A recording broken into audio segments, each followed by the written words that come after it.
وأعطي الكلمة الآن للسيدة باتريشيا أبيواغي نائبة وزير البيئة والعلوم والتكنولوجيا والابتكار في غانا.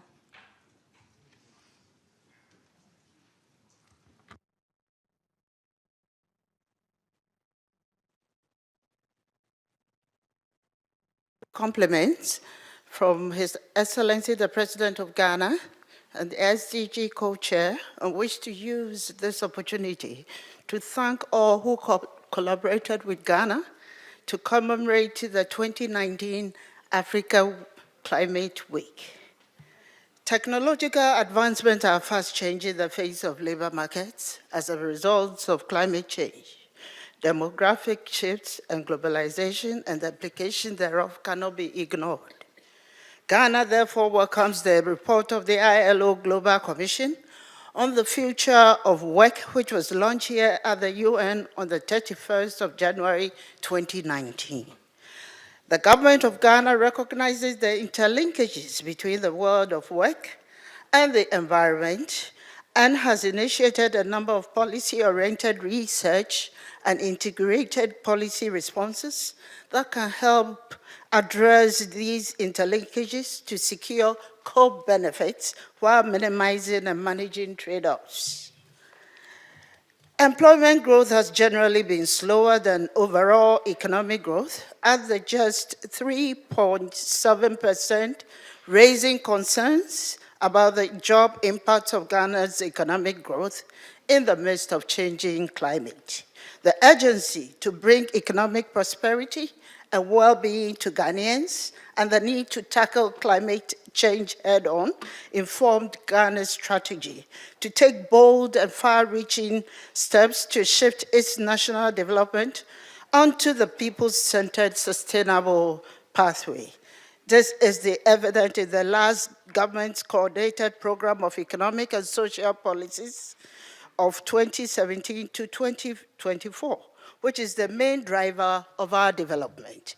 We have developed Ghana's National Employment Plan with the aim to adopt an intersectoral and integrated approach towards achieving full, decent, productive, and freely chosen employment for all Ghanaians who are able and willing to work.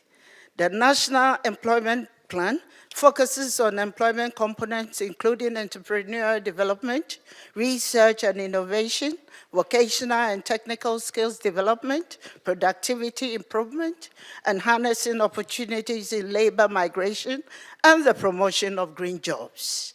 In addition, despite the low levels of greenhouse emissions, Ghana is highly vulnerable to the impact of climate change. The challenge of climate change in Ghana is real. Rainfall patterns have changed and become less predictable. The warming of the sea is also affecting fishing.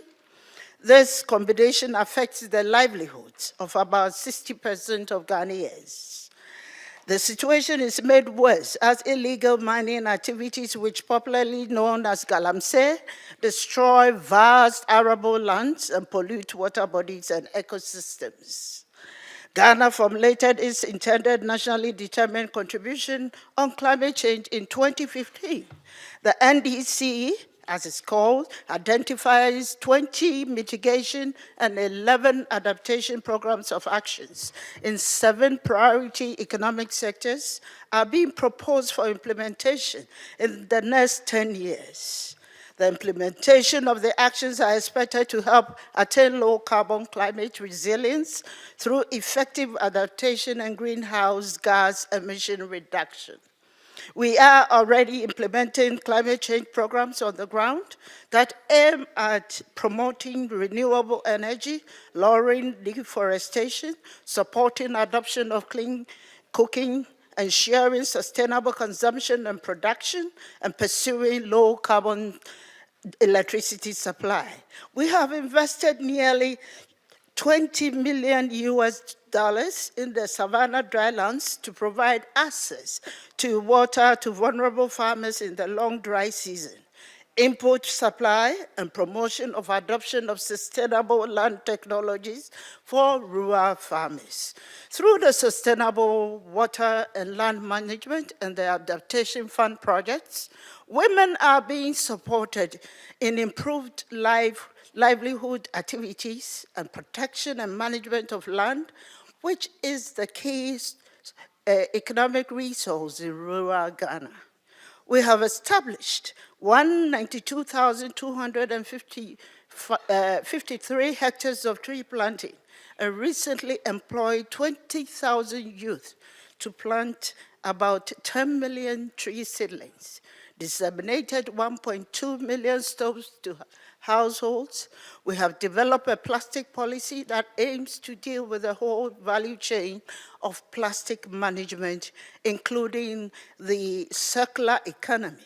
This will provide huge green job opportunities in recycling and waste to plastic technologies. I am convinced that investing in climate actions have direct development benefits. Ghana is ready to partner with all development partners, including the ILO, to pursue actions that will provide green and decent jobs to current and future generations. And that is the only way we can meet our NDC's target. Thank you very much for this opportunity.